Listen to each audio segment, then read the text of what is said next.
Mau sampai kapan kamu seperti ini, Mas? Aku tuh udah capek ngurusin kamu. Udah ndak berpenghasilan. Sekarang sakit-sakitan. Tahu gitu, dulu aku ndak mau nikah sama kamu, Mas.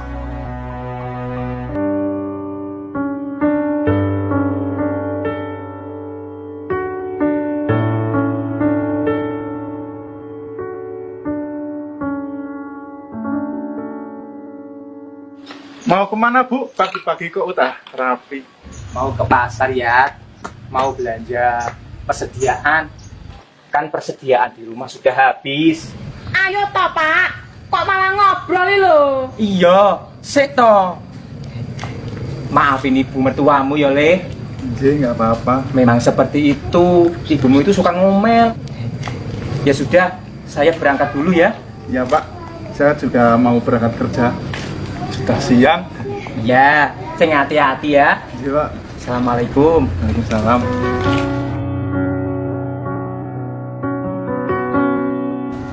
Aduh, capek ibu ini. Muter-muter nyariin belanjaan. Mana harga-harga pada naik. Bawang naik, cabai naik, beras juga ikutan naik. Semua pada naik. Belanjaan masih banyak, Bu. Tak bawain ke dalam, gak usah. Biar dibawain sama bapak kamu aja. Ji, ini sini sih Ji. Ya dipirisi bibik ini. Enak yo. Pulang-pulang langsung leyeh-leyeh. Ya kan ibu capek, Pak. Udah muter-muter di pasar tadi. Loh, bapak ya lebih capek. Bapak menemani ibu muter-muter di pasar sambil bawa belanjaan. Shh, jangan berisik. Udah, sana dibawa masuk aja. Nggih, juragan. Rini, ya tolong pijitin kaki ibu ya.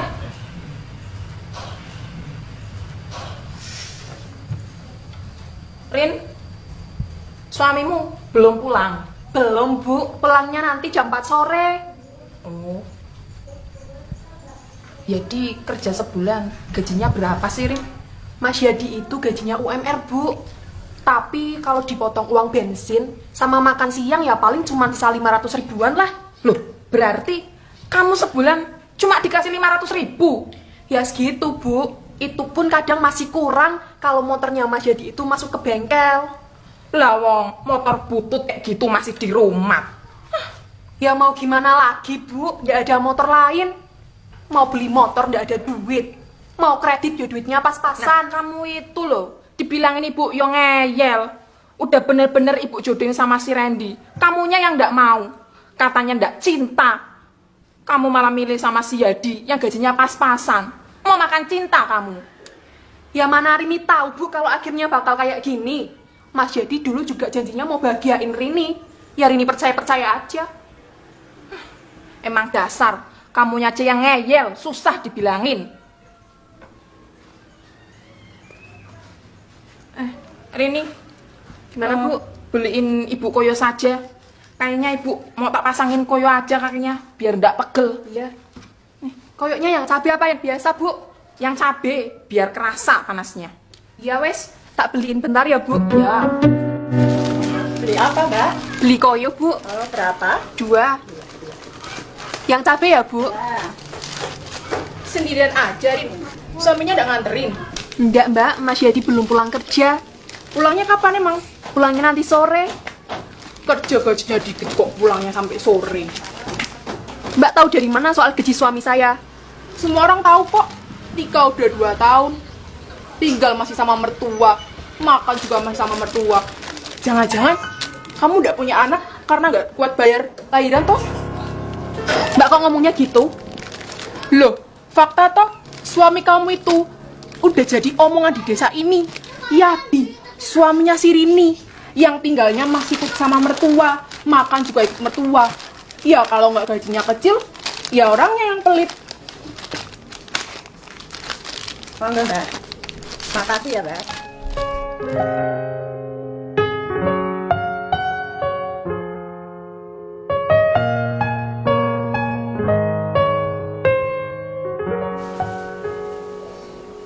Mas, apa kamu nggak pengen nyari pekerjaan lain? Loh, kenapa kok kamu tiba-tiba nanya kayak gitu? Apa kamu ndak pengen nyari pekerjaan yang gajinya lebih gede, Mas? Ya pengen toh, Dek. Tapi kan cari pekerjaan sekarang susah. Apalagi pekerjaan yang gajinya gede. Aku malu, Mas. Loh, kenapa malu? Kita nikah udah 2 tahun, tapi tinggal masih di rumah orang tuaku. Makan juga masih numpang di rumah orang tuaku. Uang yang kamu beri itu paling cuma cukup buat beli beras dikit. Tetangga juga pada ngomongin kita. Omongan tetangga kok didengar. Ya ndak didengar, Mas, tapi kedengeran. Wong tetangga kan juga lihat kalau kita ini masih numpang di rumah orang tuaku. Lah terus gimana, Dek? Mas kan sudah berusaha. Ya cari pekerjaan tambahan kek, apa gimana kek yang gajinya lebih gede. Dek, maafin Mas kalau nafkahin kamunya kurang. Maafin Mas kalau bikin kamu susah. Nanti Mas coba cari pekerjaan tambahan lah. Kalau kamu ingin tinggal sendiri tidak mengikut orang tua, nanti kita cari kontrakan dulu. Nanti kita kontrak dulu ya. Jangan cemberut dong. Iya. Senyum. Nah gitu dong. Mas tak sholat dulu ya.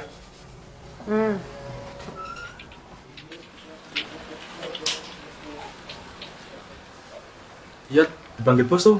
Ada apa? Nggak tahu sih, kelihatannya tadi kayak marah gitu. Hah? Marah? Iya, Ada apa ya? udah sana buruan, daripada makin marah kan.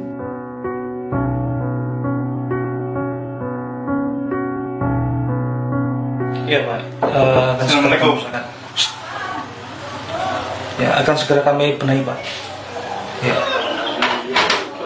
Sini kamu. Ada apa Pak manggil saya Pak? Ini gaji sama pesangon kamu. Kamu saya pecat. Salah saya apa Pak? Salah kamu fatal. Kamu tahu tidak? Tadi yang sama-sama saya itu siapa?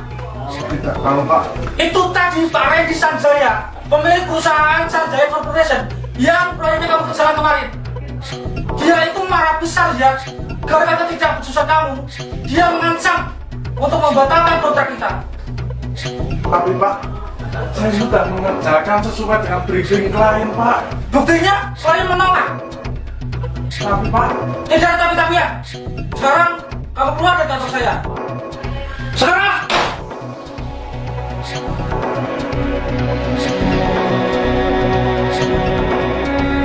Apa, Mas? Kamu dipecat? iya Dek. Ya ampun, Mas. Kamu kerja aja gaji kamu kecil, Mas. Apalagi ndak kerja. Malu aku Mas sama ibu, sama tetangga juga. Maaf Dek. Maaf, maaf. Nggak kenyang aku Mas makan maaf. Nanti Mas coba cari pekerjaan lain Dek. Mau kerja apa, Mas? Dari dulu mau pindah kerja aja nggak bisa-bisa. Malah sekarang mau cari kerja. Malu aku Mas sama ibu. Dulu aku tuh yang milih kamu buat jadi suami aku. Tapi ternyata kamu malah nggak bisa jadi kepala keluarga. Maaf Dek. Malam ini, kamu nggak usah tidur di kamar, tidur di luar. Dek.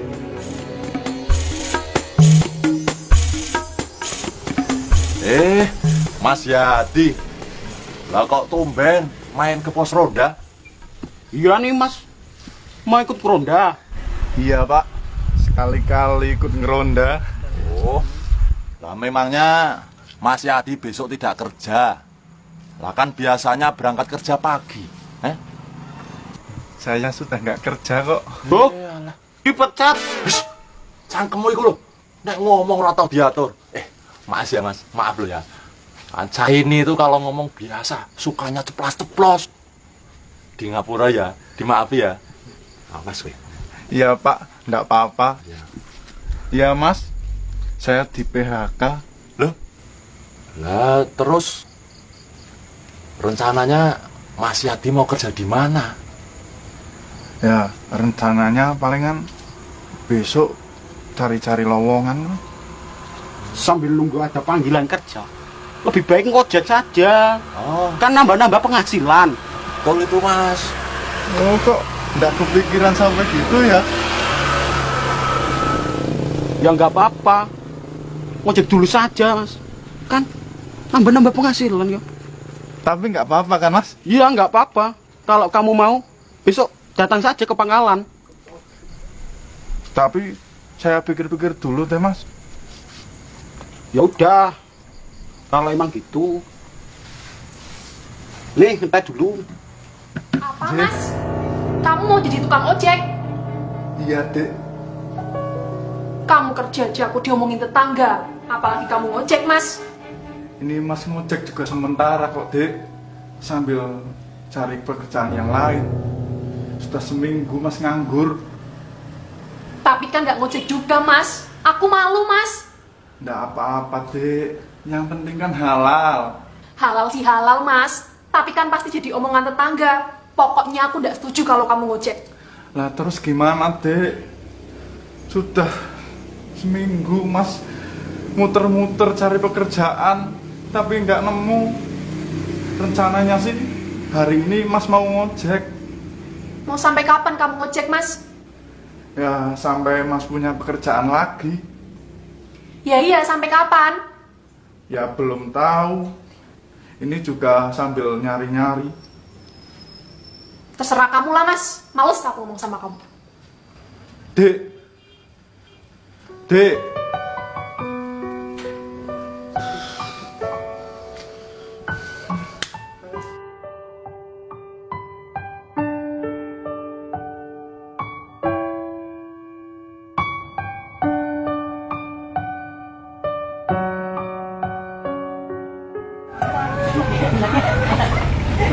Mas, mau ngojek mas?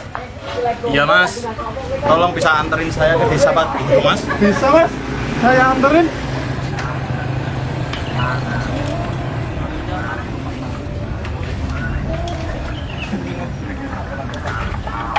Aku mau nembak bayang apa kan? Hati-hati ya mas.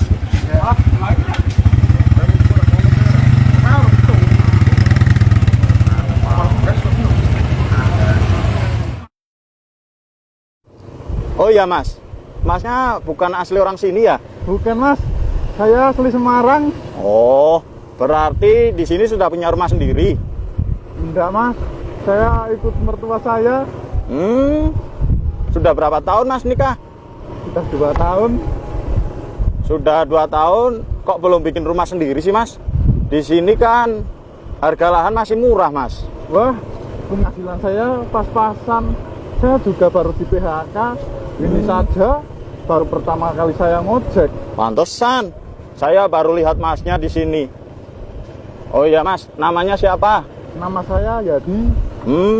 Perkenalkan Mas, nama saya Angga. Oh ya, salam kenal Mas Angga. Ya. Oh iya Mas, nanti kalau sudah sampai rumah saya, mampir dulu ya Mas. Ada apa mas? Ada pekerjaan yang saya akan tawarkan kepada Mas Yadi. Wah, pekerjaan? Pekerjaan apa? Udah, pokoknya nanti kalau sudah sampai rumah. Sini. Stop Mas.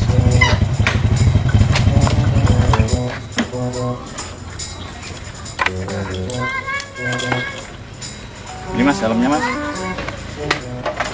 Silakan mampir dulu Mas. Iya mas. Duduk sini Mas. Mas. Oh iya Mas. Jadi gini Mas, saya ada tawaran kerja untuk Mas Yadi. Itu pun kalau Mas Yadi mau. Kalau nggak mau ya nggak masalah.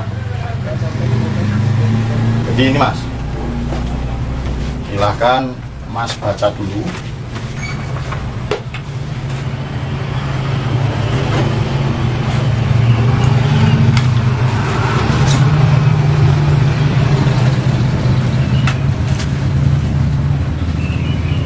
Wah, ini serius mas? Serius Mas. Nanti kalau Mas Yadi mau dan sudah dilakukan pengecekan dan tidak ada masalah, Mas Yadi bisa mendapatkan nominal sesuai itu. Tapi ini aman kan mas? Aman Mas. Pokoknya prosedur selalu aman. Dan nanti Mas Yadi bisa pulang dengan keadaan sehat dan bisa membawa uang sebanyak itu, Mas. Tapi saya pikir-pikir dulu, boleh ya? Boleh, Mas. Oh iya, Mas. Ini kartu nama saya. Nanti kalau Mas Yadi mau, bisa hubungin saya. Sudah, saya pamit pulang dulu. Oh iya, Mas.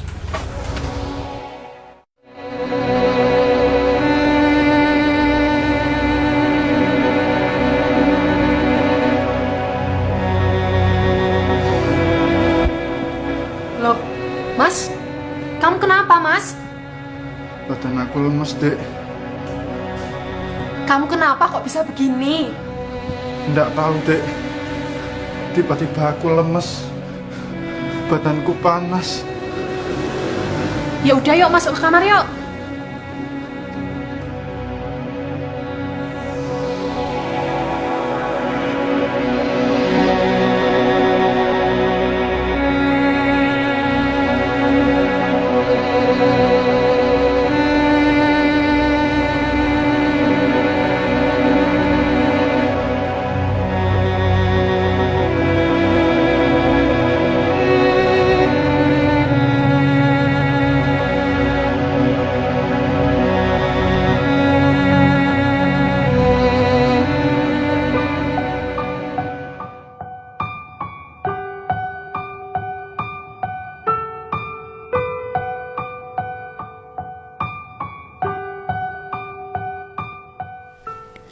Mau sampai kapan kamu seperti ini, Mas?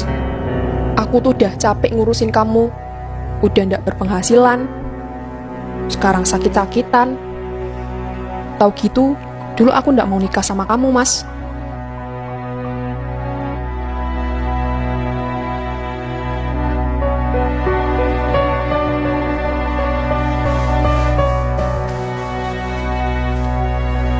Mas Yadi, Mas, ini minum dulu, Mas. Mas Yadi, Mas.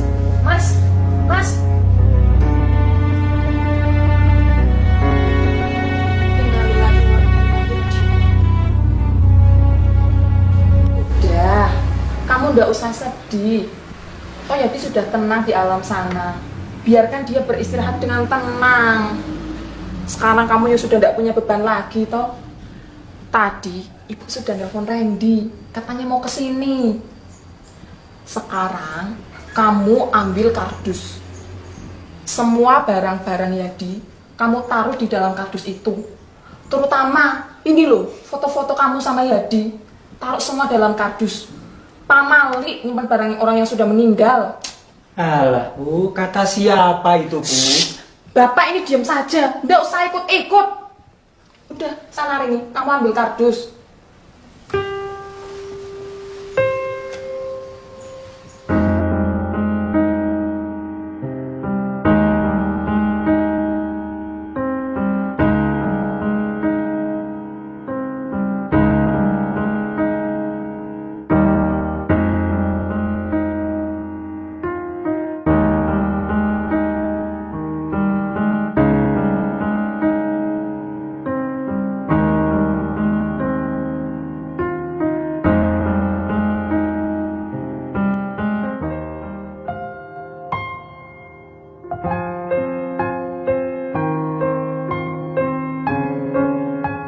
Buat istriku tercinta, maaf jika suatu hari aku akan meninggalkanmu. Sejak aku dipecat dari perusahaanku, hati ini remuk sekali. Aku menangis sepanjang jalan memikirkan nasib kita ke depan, memikirkan impian-impian kita. Aku tahu ini berat, tapi aku harus menyampaikannya kepadamu. Setelah sampai di rumah dan aku bercerita, kau marah besar. Matamu merah, bahkan malam itu aku tak diperbolehkan untuk tidur di kamar bersamamu. Keluargamu juga langsung marah seakan mengeroyokku. Aku sadar betul aku salah. Tapi apa kuasaku karena aku tak memiliki kekuatan apapun. Esok harinya aku langsung mencari kerja. Tetapi memang belum ada satupun lamaranku yang diterima. Seminggu aku menganggur. Aku memilih jadi tukang ojek untuk sementara memenuhi kebutuhan kita. Namun saat itu dirimu sudah begitu jauh, tak lagi ku kenal. Aku merasa begitu asing tinggal bersamamu. Pulang malam hari tak ada lagi makanan yang kau siapkan. Maafkan aku istriku. Bukan aku ingin kita terpuruk begini, tetapi aku selalu usaha demi impian kita. Hingga suatu hari aku mendengar ada seorang miliuner datang mencari hati yang akan dicangkokkan padanya. Aku sempat ingin mempertimbangkannya, namun kamu memaksaku untuk pengen punya rumah sendiri. Tanpa pikir panjang, aku pun terima tawaran itu.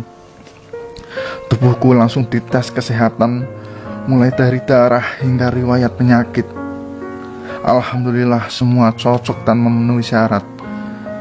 Dan yang paling membuatku senang, harga hatiku dibayar 5 miliar istriku. Aku senang bukan main, dan paling tidak itu bisa menjadi jalan kita menggapai mimpi. Sekarang uang itu berada di selembar cek di amplop ini. Awalnya aku ingin memberi kejutan saat membeli rumah, dan tentu itu akan membuatmu senang, bukan? Tapi takdir berkata lain, sayang. 10 hari sejak aku menjual hatiku, kondisiku mendadak buruk. Aku tak kuasa menahan sakit, dan mungkin saat kau baca surat ini aku telah tiada. Tapi paling tidak pakailah uang itu. Aku rasa uang itu cukup untuk membeli sebuah rumah seperti yang kau mau. Hanya itu yang bisa aku berikan padamu. Aku tahu selama ini aku tidak berguna, tapi aku juga tidak mau menyusahkan. Mungkin dengan apa yang kulakukan ini akan membukakan hati kecilmu untuk kembali mencintaiku. Sengaja surat ini aku sisipkan di dalam album foto pernikahan kita, karena saat kau sedang merindukanku, saat itulah aku merasa berguna untukmu. Selamat tinggal sayang. Aku akan selalu merindukanmu di setiap hari-harimu. Dari suamimu yang selalu mencintai.